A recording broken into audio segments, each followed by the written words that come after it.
Depuis hier samedi, la capitale burkinabé attire les regards du monde entier en célébrant le 7e art du continent. Le FESPACO, le Festival panafricain de cinéma et de l'audiovisuel, s'est ouvert à Ouagadougou et il va se dérouler sur 9 jours. La Côte d'Ivoire est le pays invité d'honneur. Le SIA 2017, le Salon international de l'agriculture de Paris, a aussi ouvert ses portes hier. Un salon en marge duquel le ministre Mamadou Sangafoa Coulibaly a été fait commandeur dans l'ordre du mérite agricole français. Le dernier bilan de l'attaque contre les forces armées nigériennes près de la frontière malienne est de 16 soldats tués et de 18 autres blessés. Un deuil national de 3 jours a été décrété à compter de ce dimanche. La France a de son côté décidé d'aider le Niger. Voilà pour les titres. Bonjour mesdames et messieurs, bienvenue dans ce 13h. L'infertilité, c'est un sujet qui touche de plus en plus de personnes et de couples au XXIe siècle. 80 millions de couples sont concernés par l'infertilité à travers le monde. L'Afrique est le continent le plus touché. Entre 15% et 30% des couples africains ont des difficultés à procréer. Les médecins parlent d'infertilité lorsqu'un couple ne parvient pas à faire un enfant au bout de 12 à 18 mois, malgré des rapports réguliers et en l'absence de contraception. Au-delà de ce délai, le médecin va rechercher là où les causes possibles.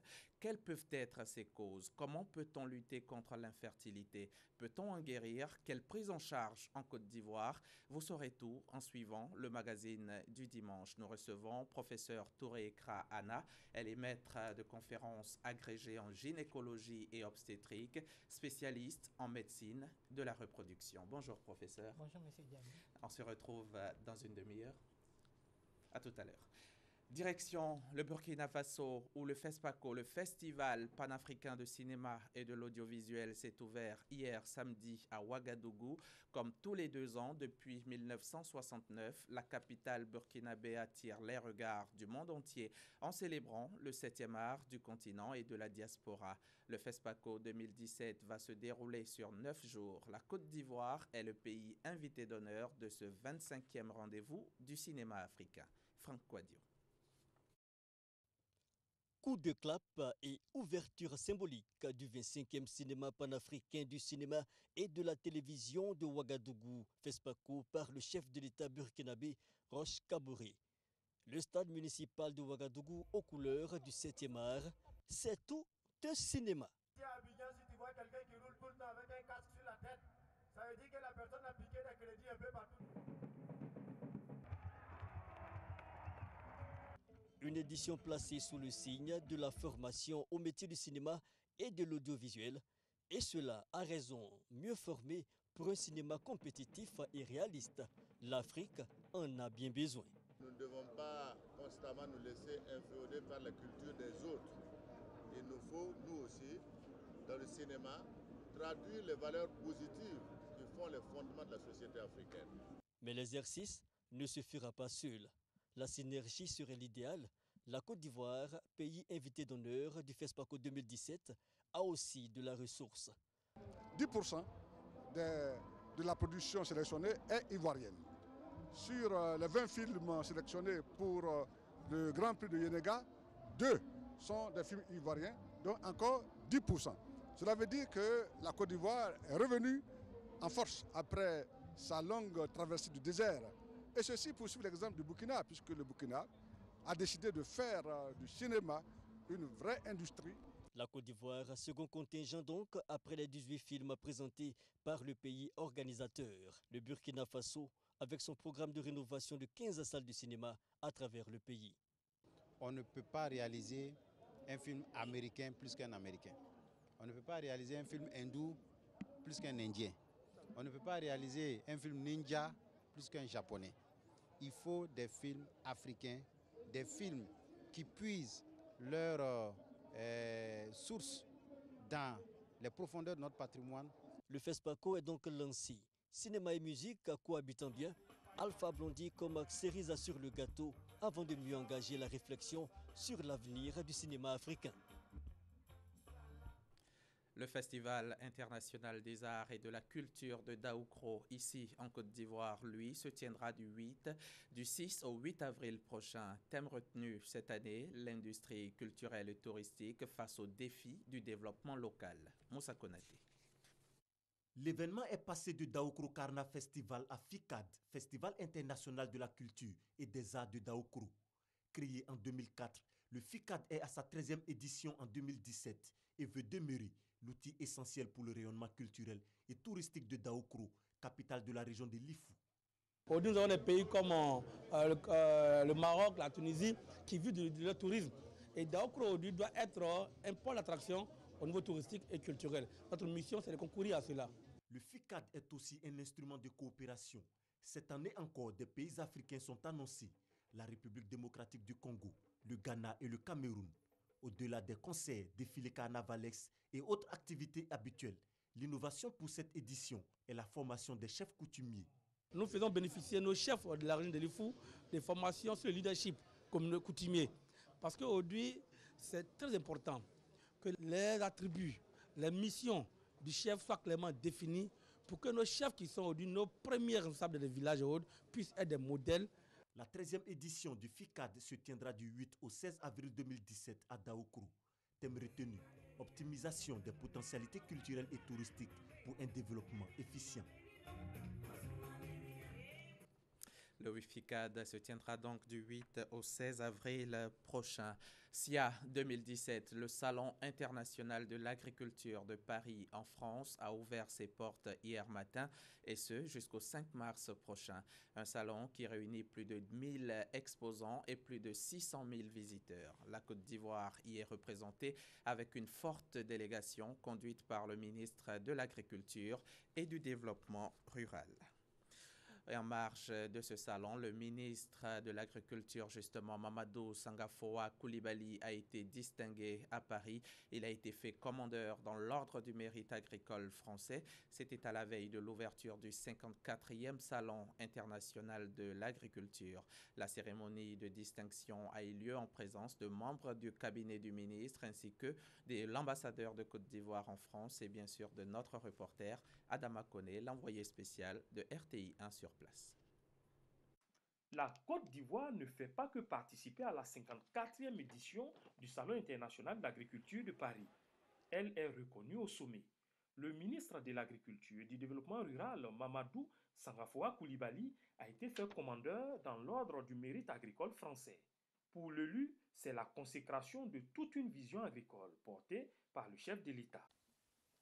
C'est mon pays, la Côte d'Ivoire, que vous honorez ainsi. C'est pour cela que mes premiers mots iront à l'endroit du président de la République, son Excellence Alassane Ouattara, dont la vision nous a toujours inspirés.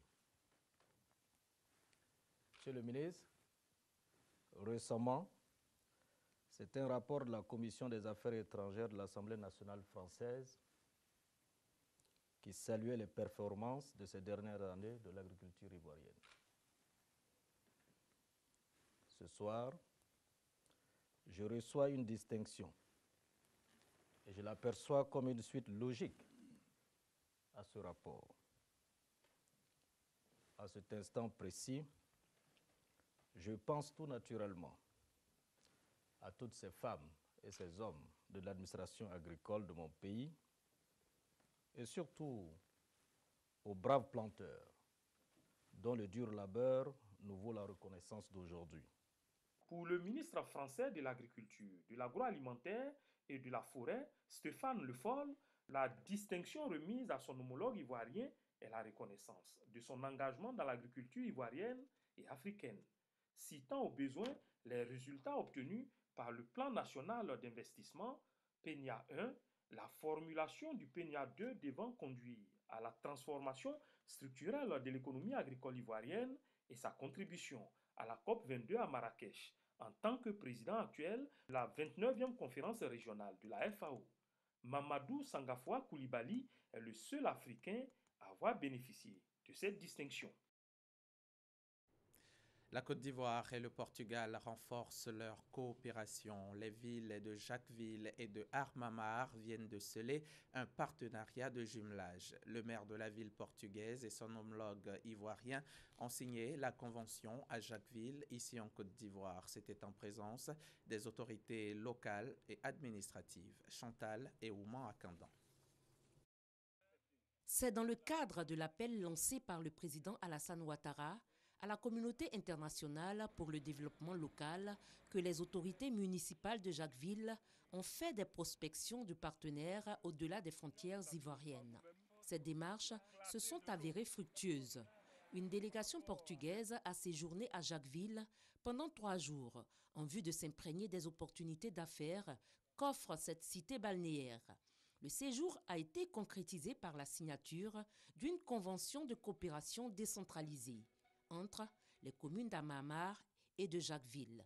Nous nous sommes engagés à faire en sorte que les différents secteurs concernés, l'éducation, la santé, le tourisme, la formation, puissent profiter à nos différentes populations. En tout cas, en ce qui me concerne, profiter aux populations de Jacquesville. Et donc, nous ne resterons pas qu'à la signature d'actes. Nous ferons tout pour que ces actes soient transformés et de telle sorte que les fruits de ces actes puissent bénéficier, profiter aux populations de Jacquesville. Nous sommes un district très agricole. Nous sommes peut-être aujourd'hui, à niveau de tourisme, le 2e local le plus visité de toute l'Europe. Et pour ça, à partir de ce moment-là, j'ai convaincu Monsieur le maire, avec la visite de Monsieur le maire de Jacquesville, quand il est venu à Armamar, pour qu'on fasse vraiment quelque chose ensemble. Afrique, c'est notre territoire et les Africains sont notre frère. Ce partenariat scellé va voir la réalisation de plusieurs projets de développement pour l'amélioration des conditions de vie des populations. La coopération décentralisée, c'est un outil qui offre de nombreuses opportunités et une grande ouverture vers l'action nationale et internationale des collectivités territoriales pour le partage des expériences et la mobilisation des divers appuis au développement local. Je ne peux que saluer cette initiative du maire Begré-Joachim, initiative à laquelle je m'associe totalement. Nous sommes un département où les maires, présidents conseils généraux, députés vivent en symbiose et dans une joie partagée, mais aussi dans l'harmonie et l'allégresse avec nos populations. Grande productrice de pommes, la commune d'Armamar, située au nord du Portugal, s'étend sur une superficie de 117 km². Elle tire d'énormes revenus de la production de la boisson Porto. Jacquesville est située dans la région des Grands Ponts, à 61 km d'Abidjan. Le pont Philippe-Grégoire-Yassé facilite aujourd'hui l'accès à cette ville balnéaire entourée par la lagune et la mer. Jacquesville regorge de plusieurs potentialités touristiques, économiques et culturelles. Plusieurs présidents de conseils d'administration des entreprises privées étaient réunis ce jeudi à Abidjan pour prendre part à une formation sur la bonne gouvernance des entreprises. Une formation initiée par la SFI, la Société financière internationale, structure du groupe de la Banque mondiale en collaboration avec l'Institut national des administrateurs de Côte d'Ivoire. Objectif, améliorer les performances opérationnelles et financières des entreprises privées. Francis Boifo.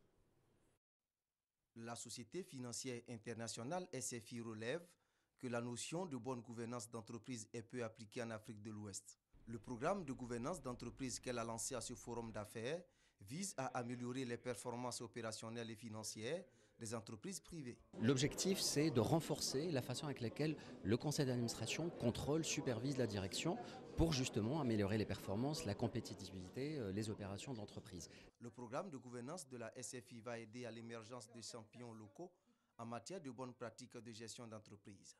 Il suscite un réel espoir en l'avenir du continent africain, selon la présidente de l'Institut national des administrateurs de Côte d'Ivoire, INADSI. C'est le signe de femmes et d'hommes professionnels, soucieux du devenir de leur continent, résolument engagés à partager une vision commune, celle d'une économie africaine compétitive efficace et prospère. Que nous soyons en mesure de conduire nos entreprises de manière durable pour pouvoir ainsi assurer une croissance économique soutenue qui est une des conditions sine qua non pour arriver à l'émergence. Ce forum d'affaires est initié par la Société financière internationale en collaboration avec l'Institut national des administrateurs de Côte d'Ivoire et African Corporate Governance Network. Il réunit leaders et décideurs du monde des affaires de 18 pays d'Afrique. La taxe d'apprentissage est un levier d'optimisation de la politique des ressources humaines en matière de recrutement. Mais cette taxe est quelquefois mal perçue par les entreprises. Fixée à 0,4% de la masse salariale, la taxe constitue pour ces entreprises une charge fiscale. Pour sensibiliser gestionnaires des ressources humaines et chefs d'entreprise sur l'importance de cette taxe, le réseau ivoirien des gestionnaires de ressources humaines a initié un séminaire qui s'est tenu récemment à la maison de l'entreprise au Plateau. On retrouve Franck Quadio. Dans chaque entreprise, une taxe appelée taxe d'apprentissage est prélevée sur la masse salariale. Elle sert à financer la formation professionnelle des agents de l'entreprise. Fixée à 0,4% de la masse salariale, cette taxe prélevée par le Fonds de développement pour la formation professionnelle FDFP est quelquefois mal perçue par les employeurs qui la voient comme une charge fiscale. Je pense qu'il y a un problème de communication, en fait, parce que l'information n'a pas été communiquée réellement. Les gens ne le savent pas. C'est une méconnaissance du système, une méconnaissance du processus, et c'est ce qui explique cette situation. Pour mieux faire comprendre l'utilité de cette taxe, gestionnaires de ressources humaines et chefs d'entreprise sont en séminaire. Thème choisi, la taxe d'apprentissage, mécanisme et enjeux pour la fonction RH. L'idée est de mieux les outiller sur l'importance de la taxe d'apprentissage afin qu'ils soient des relais dans leurs différentes entreprises. On veut vulgariser la taxe. Vulgariser la taxe, c'est amener toutes les entreprises de la place, petites comme grandes, moyennes comme PME, à pouvoir utiliser cette taxe pour renforcer les capacités des acteurs. Le recrutement, c'est un coût. Très souvent, les entreprises passent le temps en train de débaucher, mais dans la débauche, il y a des limites. Alors qu'il y a des jeunes qui sont là, qui ne travaillent pas. Donc autant les former à vos habitudes, à vos us, à vos coutumes, et puis qu'ils prennent le relais, et vous êtes appuyé par le FDFP. Le mécanisme, l'enjeu et la gestion de la taxe d'apprentissage, problématique abordée au cours de cette rencontre. Le réseau ivoirien des gestionnaires des ressources humaines, initiateur de ce séminaire, est un cadre de réflexion, d'échange d'expériences professionnelles et du renforcement des capacités des spécialistes en RH. Venons-en à présent à cette tournée d'échange et de sensibilisation des députés de Bouaké commune dans les lycées et collèges de la ville. Les députés ont exhorté les élèves à tourner le dos à la violence et à se concentrer sur leurs études. Soro Corona, Kader Sogodogo, RTI Bouaké. L'année scolaire 2016-2017 connaît de nombreuses perturbations à Bouaké. Des perturbations dues pour la plupart aux humeurs des élèves. Le lundi 13 février dernier, réclamant des congés de printemps, ces élèves se sont violemment attaqués à leurs encadreurs en détruisant des véhicules et des infrastructures scolaires. Pour mettre fin à ces violences qui mettent en mal le calendrier scolaire, le député Charles Niaouré sillonne les lycées et collèges pour prôner le respect du maître et des biens d'autrui. Au lycée moderne 2, l'établissement d'où la plupart des perturbations sont parties, le député de Bouaké commune a fustigé les agissements des élèves. Au lycée municipal Djubo Sonkalo et au lycée moderne Nembo, Charles Niaouré a exhorté les élèves de Bouaké à avoir des comportements citoyens et exemplaires. Nous sommes venus les inviter à se tourner de plus en plus vers les études. Merci donc aux élèves de Bouaké de nous écouter. Nous espérons donc qu'ils vont prendre conscience du message que nous avons lancé. Fait de Bouaké un exemple, un bon exemple dans le développement de la Côte d'Ivoire. Pour cette tournée de sensibilisation, la délégation des députés de Bouaké commune était accompagnée par la direction régionale de l'éducation nationale. Nos élèves ont été sensibilisés. Nous pensons que ces enfants-là se mettront désormais au travail tout en se détournant du vandalisme. Cette tournée d'échange et de sensibilisation initiée par les députés de Bouaké va s'étendre à tous les établissements secondaires de la ville. Parlons un petit peu religion dans ce journal. Les fidèles de la chapelle Saint-Pierre d'Aguain dans la sous-préfecture de Grand-Maurier ont célébré récemment leur fête de charité, moment choisi par le curé de la paroisse pour inviter l'ensemble des fidèles à plus de générosité. Thérèse Tapé-Youboué. Aguayen est une localité située dans la sous-préfecture de Grand-Maurier, région de l'Agnébitiassa. Les populations de cette localité étaient en fête à l'occasion de la célébration de la fête de la charité qui a rassemblé les fidèles venus des autres localités de la région. Le curé de la paroisse Saint-Augustin de Grand-Maurier, dont dépend la chapelle d'Aguayen, a insisté sur le sens de la fête de la charité. C'est le miracle de l'amour, la fête de charité. Celui qui aime est né de Dieu. Et c'est cela que nous essayons de vivre entre nous chrétiens pour pouvoir réaliser des projets. Quant au curé de la chapelle en fête, il a invité les fidèles à la générosité. Prières, chants, danses ont marqué cette fête qui a permis aux fidèles de faire de nombreux dons. Les fonds recueillis serviront d'une part à la réhabilitation des travaux divers au sein de la paroisse Saint-Thomas d'Aquin de Grand-Maurier et d'autre part à l'équipement de la chapelle Saint-Pierre en matériel de sonorisation ainsi qu'à sa réhabilitation. Ici à Abidjan, les fidèles de l'église baptiste Elijah d'Adjamé, quartier Saint-Michel, ont eux célébré hier samedi l'ouverture de leur nouveau temple, un temple qui, selon les responsables de l'église, est à l'image de Dieu. Coupure de ruban, l'église baptiste Elijah ouvre les portes de son nouveau temple aux fidèles chrétiens d'Adjamé Saint-Michel. Un baptiste confortable pour permettre d'officier des cultes dans un environnement sain. Pour le pasteur principal de cette église, le cadre de prière doit être à l'image de Dieu. Depuis le 11 janvier 1981 que l'église a été fondée, ce programme n'a jamais eu lieu. Où l'église est arrivée aujourd'hui, c'est Dieu qui nous a permis d'arriver. À travers toutes les églises, nous prêchons la parole de Dieu et nous passons le message de la paix. Marcher selon la parole de Dieu. Le message, c'est de rester toujours fidèle à Dieu. Et que les gens qui sont au dehors puissent voir que réellement le Christ vit en eux. Célébrons la gloire du nouveau temple de Dieu, le thème de cette fête de consécration qui a vu la participation de plusieurs autorités ivoiriennes et nigérianes avec à leur rang la représentante de l'ambassadeur du Nigeria en Côte d'Ivoire. Reportage signé Doigt des Lasers. L'actualité internationale en bref et en images. Le dernier bilan de l'attaque contre les forces armées nigériennes près de la frontière malienne est de 16 soldats tués et de 18 autres blessés selon la télévision d'État nigérienne. Un deuil national de 3 jours a été décrété à compter de ce dimanche. La France a de son côté décidé d'aider le Niger à sa demande. C'est ce qu'a déclaré le ministre de la Défense, Jean-Yves Le Drian. Les forces irakiennes, soutenues par des avions et des hélicoptères, se sont rapprochées de la périphérie sud-ouest et de l'aéroport de Mossoul, malgré la résistance de quelques 2000 djihadistes du groupe État islamique. L'opération lancée dimanche pour reprendre la moitié ouest de Mossoul a reçu le soutien du nouveau secrétaire américain à la Défense, Jim Mattis, qui a effectué lundi sa première visite à Bagdad depuis l'entrée en fonction de l'administration Trump. 200 millions de francs CFA, c'est la valeur du don d'équipements médicaux fait par l'ONG Agneduo au Fonds de prévoyance de la police nationale.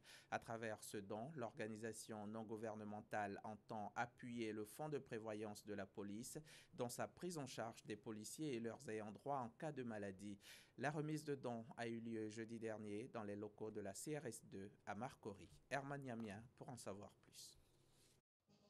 Des lits médicalisés, des fauteuils roulants, du matériel de secours de première nécessité et bien d'autres équipements médicaux, le tout d'une valeur de 200 millions de francs CFA. C'est le don de l'ONG Agneduo International au Fonds de prévoyance de la police nationale. À travers ce geste, l'ONG veut soutenir les initiatives du fonds dans la prise en charge des policiers et leurs ayants droit malades. Pour nous, L'objectif est toujours d'être aux côtés des bonnes volontés qui veulent apporter quelque chose au bien-être des populations en Côte d'Ivoire. Et pour nous, c'est une joie, une fierté aussi d'accompagner le fonds pour vraiment accomplir ses objectifs. Le directeur général du Fonds de prévoyance de la police nationale traduit sa reconnaissance à l'ONG pour ce geste d'une portée inestimable. Pour lui, cette action va permettre d'alléger les charges pour l'équipement de la clinique des policiers dont la construction est quasiment terminée. Quelque chose que vous devez acheter à 200 millions, on vous l'offre, vous ne dépensez que les frais juste d'accolage et autres pour le sortir. C'est quand même important. Tout ça va aller, n'est-ce pas, de prime abord, n'est-ce pas, dans l'équipement premier de notre polyclinique. Outre la remise des équipements médicaux, l'ONG Aneduo International entend mener d'autres actions en faveur des policiers. Au cours de cette cérémonie, les attestations de fin de formation ont été remises aux policiers formés en secourisme et en sécurité incendie. La journée mondiale de la lèpre est célébrée le 29 janvier de chaque année en Côte d'Ivoire. La célébration officielle a lieu ce 26 février à Issia en présence du ministre de la Santé et de l'Hygiène publique, Raymond Goudou Kofi. Une célébration pour sensibiliser les populations, lutter contre l'oubli et mobiliser les générosités. 63 millions de francs CFA, c'est la valeur totale du don que le maire de la commune de Daloa vient de faire à plusieurs centres de santé de la région du Haut-Sassandra. Cela en vue de renforcer les plateaux techniques de ces différents établissements sanitaires. La remise de ce matériel a eu lieu au centre culturel et au CHR de Daloa. Écoutez la correspondance de Konaté Ngana. Des lits d'hospitalisation et d'opération, des chaises sanitaires, des fauteuils roulants pour handicapés moteurs sont en autres les dons faits par le premier magistrat de la commune de Daloa aux différents centres de santé de la région du Haut-Sassandra. Nous sommes là au CHR, qui est la plus grande formation sanitaire de la région ici, pour les appuyer avec quelques lits, avec quelques éléments, des équipements qui mettent à l'aise leurs patients. Donc c'est essentiellement ça. Les bénéficiaires se sont engagés à veiller au bon usage de cet important matériel médical, tout en exprimant leur reconnaissance à l'endroit du donateur Samba Koulibaly. Nous avons eu des lits d'hospitalisation et plusieurs autres équipements. Cela nous permettra de prendre en charge les enfants et les malades adultes comme il se doit. Ça va nous permettre d'améliorer notre plateau technique et surtout de nous occuper à redonner la santé aux malades, puisque c'est pour cela que nous existons ici à Daloa. Ce don de matériel de santé d'une valeur de 63 millions de francs CFA va contribuer certainement au renforcement des moyens de prise en charge des malades de la région. Ma santé, ma vie, c'est le concept lancé par Raymond Goudou Kofi pour cette année 2017, décrétée année de la vaccination et de l'hygiène en milieu hospitalier. L'annonce a été faite hier au cours de la rencontre ministère de la Santé, partenaires techniques et financiers qui se sont rencontrés hier donc samedi. Au menu des échanges, bilan et perspectives sur le mécanisme de coordination du secteur de la santé. On retrouve Chantal Eouman à Candan. 2017, le gouvernement compte toujours sur le soutien des partenaires pour l'amélioration de la santé de la population. C'est d'ailleurs pour cette raison que le ministère de la Santé et de l'Hygiène publique et les partenaires techniques et financiers se sont retrouvés au cours d'un petit déjeuner débat. Ils ont eu également à remarquer que nous avons beaucoup travaillé et la contribution de l'État au niveau des financements semblait stagner. Mais pour 2017, nous sommes convaincus, avec l'appui considérable à hauteur de 400% du financement dans l'achat des ARV, dans le cadre de la lutte contre le VIH, les a édifiés. Devant les partenaires, la ministre a fait le point de ses activités. Elle a relevé les acquis, entre autres, la Côte d'Ivoire est libérée de la polio et du ver de Guinée, l'absence de cas de maladie à virus Ebola. Cette année encore, le ministère entend relever d'autres défis. Le gouvernement ivoirien a pris un décret et qui permet au ministère de la Santé de faire l'achat des vaccins en début d'année. Ceci va nous permettre d'éviter les ruptures en vaccins et surtout en seringues. Les partenaires sont engagés à accompagner la Côte d'Ivoire pour améliorer le système de santé et encourager les efforts faits par le gouvernement. Nous partenaires, nous devons dès à présent de nous concentrer sur les prochaines étapes d'opérationnalisation de ce qui vient d'être annoncé. Et aussi nous engager pour le suivi des activités et leur évaluation tout au long de l'année, pour accompagner et rendre effectives ces priorités que vient de nous définir Madame la ministre de la Santé. Cette année, l'atteinte des objectifs visés par le ministère de la Santé et de l'Hygiène publique passe également par le dépistage, la prévention et la sensibilisation.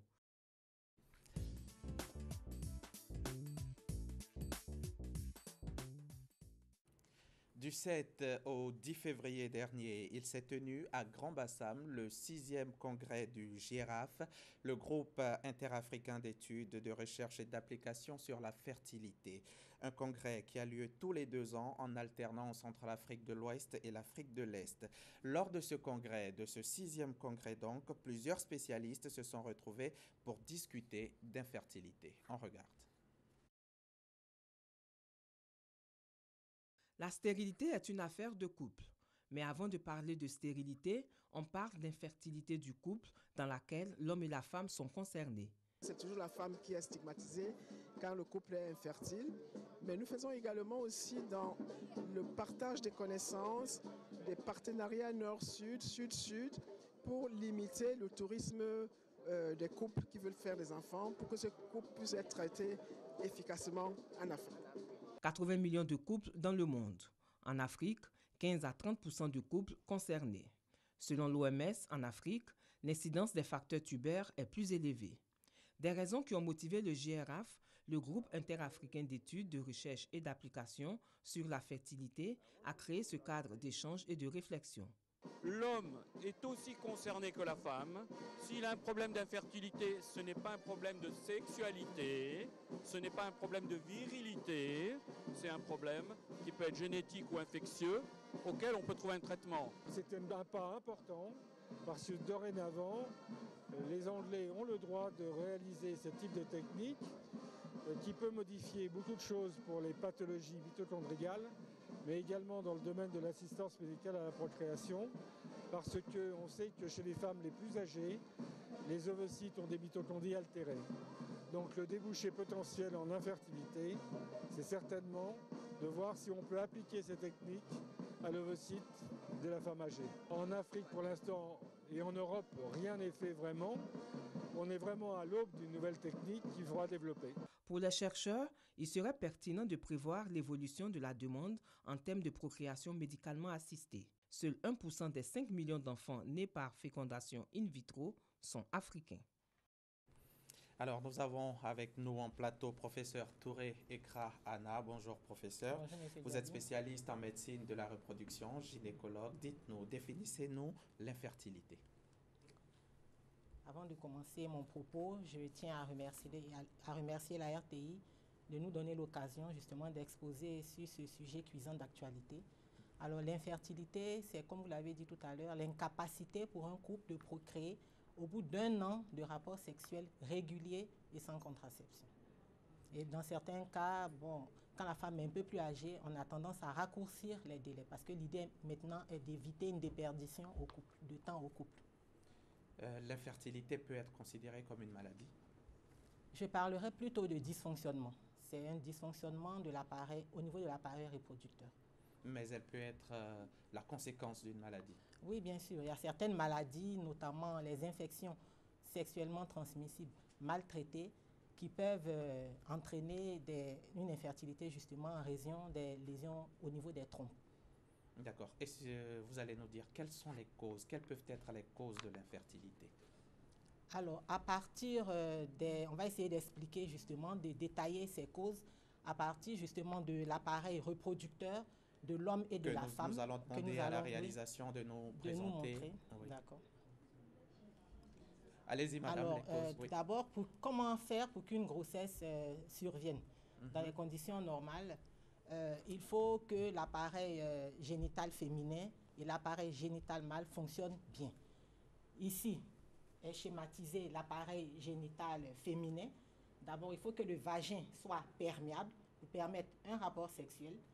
Il faut que le col de l'utérus, qui va produire la glaire, qui est un liquide gluant, translucide, qui est sécrété en milieu de cycle chez la femme, il faut que cette glaire soit fonctionnelle parce que c'est elle qui va transporter les spermatozoïdes vers les trompes.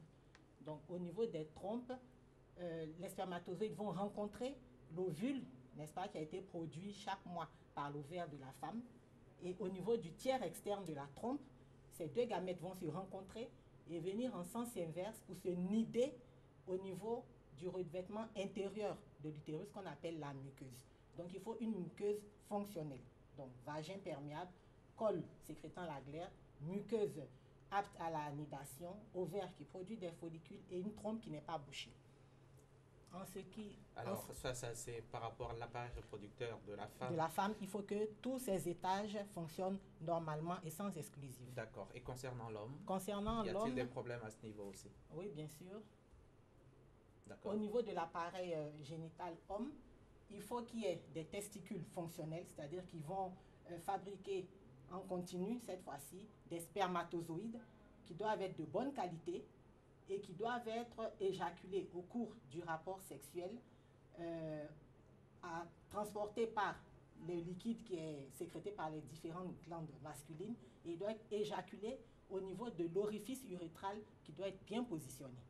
Donc, toute anomalie au niveau de l'un ou l'autre de ces étages, chez la femme comme chez l'homme, va occasionner une infertilité. Mais on avait tendance à penser que c'est la femme seule qui est sujette à l'infertilité, alors que l'homme, comme on vient de le comprendre, l'homme aussi peut être frappé d'infertilité. Bien sûr.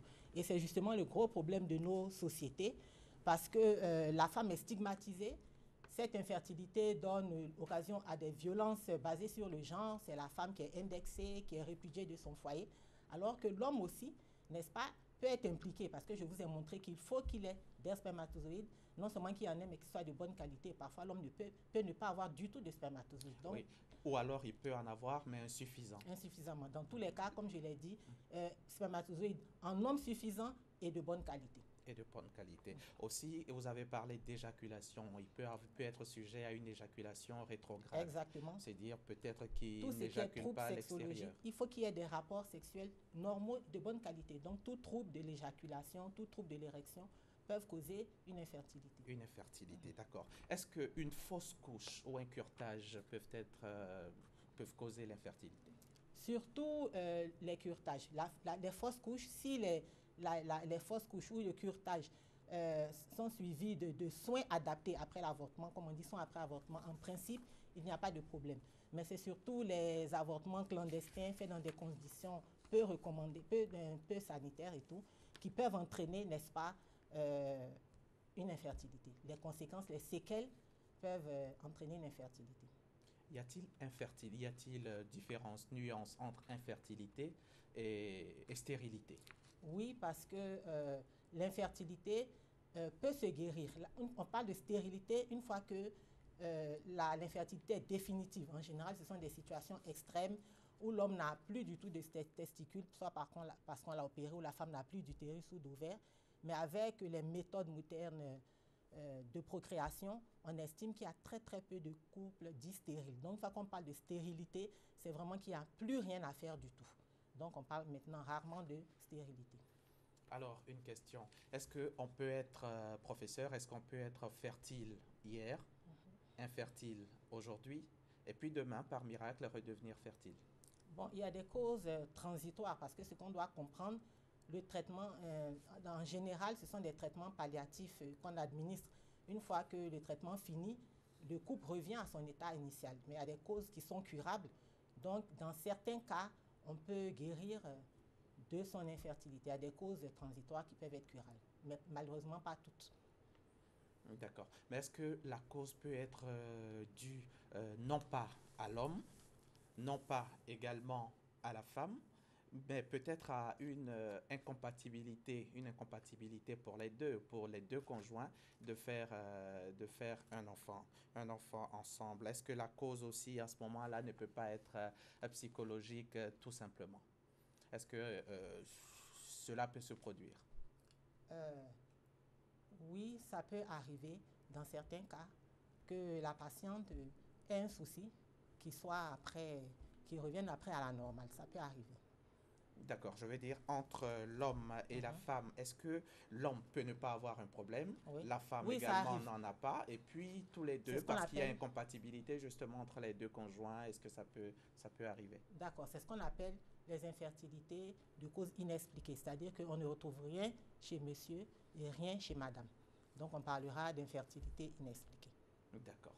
Aussi, on a envie de savoir la masturbation. La masturbation peut-elle être une cause d'infertilité? Masturbation, alcool, drogue, cigarette, est-ce que tout cela peut causer l'infertilité chez une personne? Pas la masturbation, mais toutes les substances addictogènes, comme l'alcool, la cigarette, peuvent entraîner, les drogues aussi peuvent entraîner une infertilité, tant au niveau de la femme que chez l'homme. Ça, ce sont des causes qui sont connues. Les études ont largement montré l'effet délétère de toutes ces substances. Et comment on peut lutter contre l'infertilité? Est-ce qu'on peut la prévenir, l'infertilité? Dans certains cas, on peut, n'est-ce pas? Comme je vous ai donné l'exemple des substances addictogènes qu'il faut arrêter. Il y a certains facteurs comme le poids contre lequel il faut lutter, les IST également. Dans certains cas, on peut lutter contre l'infertilité. Malheureusement, pas dans tous les cas. Ça peut se guérir, l'infertilité? Comme je l'ai dit tout à l'heure, si la cause était transitoire, oui. Sinon, en général, à chaque fois, pour avoir un enfant, il faudra appliquer un traitement. D'accord. Donc alors, il n'y a pas de méthode naturelle pour guérir de l'infertilité? Naturelle, non, sauf si le couple n'était pas vraiment infertile. D'accord. Et est-ce que tous les moyens modernes existent en Côte d'Ivoire? On a vu dans l'élément de Patricia Omo tout à l'heure que ça peut se traiter, l'infertilité. Est-ce que tous les moyens modernes existent en Côte d'Ivoire pour traiter justement l'infertilité? D'accord. Pendant longtemps, nous avons eu les traitements médicamenteux, la chirurgie. Et depuis quelques années, depuis à peu près une décennie, nous avons sur le plateau technique ce qu'on appelle les méthodes d'assistance médicale à la procréation, qui sont disponibles, mais dans le secteur privé essentiellement. Ce n'est pas encore pratiqué dans le public? Non, malheureusement. Il faut établir peut-être des partenariats. Par exemple, au CHU de Yopougon, nous avons un partenariat avec des structures privées qui nous permettent, n'est-ce pas, d'orienter nos patientes, vers nos couples infertiles, vers les méthodes d'assistance à la procréation. Et si on parle de privé, on parle aussi de coûts élevés certainement. Est-ce que tous les patients peuvent en avoir les moyens? Malheureusement, non, parce que ce sont des méthodes qui sont encore, qui ont un coût quand même élevé, relativement élevé, même quand on consent à une baisse des coûts. Ce sont des méthodes qui sont encore chères. Et qu'en est-il de la prise en charge ici en Côte d'Ivoire? L'infertilité, est-ce que l'État regarde de près ce problème qui touche de plus en plus de personnes? Bon, bien heureusement, l'État commence à s'intéresser aux problèmes d'infertilité. Il y a des tables rondes qui sont organisées par le ministère de la Santé. Donc, le ministère est très regardant. Malheureusement, en termes de méthodes d'assistance médicale à la procréation, nous n'avons pas encore, l'État n'est pas encore impliqué vraiment dans ces méthodes. Donc, c'est vraiment l'apanage du privé, comme je le disais. L'assistance médicale à la procréation, si l'État n'est pas impliqué, c'est-à-dire que la législation n'existe pas pour encadrer cette affaire. Est-ce que quand on parle de privé, est-ce qu'il n'y a pas un peu de désordre dans ce secteur? Est-ce que chacun ne fait pas ce qu'il doit faire puisqu'il n'y a pas un regard de l'État? Bon, normalement, le médecin travaille avec l'éthique. C'était même l'objet le thème du congrès. C'est vrai ce que vous dites, il y a une législation de fait, peut-être parce que nous copions un peu l'exemple des pays où nous avons appris ces méthodes. Mais en tant que tel, l'État est en train d'y travailler. Nous sommes en train d'écrire le livre blanc. Donc, je pense que c'est une législation qui va s'appliquer. Mais le médecin travaille avec quand même son éthique. Merci beaucoup, madame. Merci, professeur remercie. Touré Ekra. L'infertilité correspond à la baisse ou l'absence de capacité à engendrer une descendance, mais ce n'est plus une fatalité. Des moyens existent aujourd'hui pour que des couples dits infertiles connaissent la joie de l'enfantement. Il s'agit des méthodes AMP, l'assistance médicale à la procréation, notamment l'insémination et la FIV, la fécondation in vitro. Des méthodes dont le coût reste cependant élevé pour une demande de plus en plus croissante, d'où la question de la prise en charge de l'infertilité en Côte d'Ivoire. Pour en parler, nous recevions Madame Touré Ekra Anna, professeure, maître de conférences agrégée en gynécologie et obstétrique, spécialiste en médecine de la reproduction. Merci de nous avoir suivis. Très bon dimanche.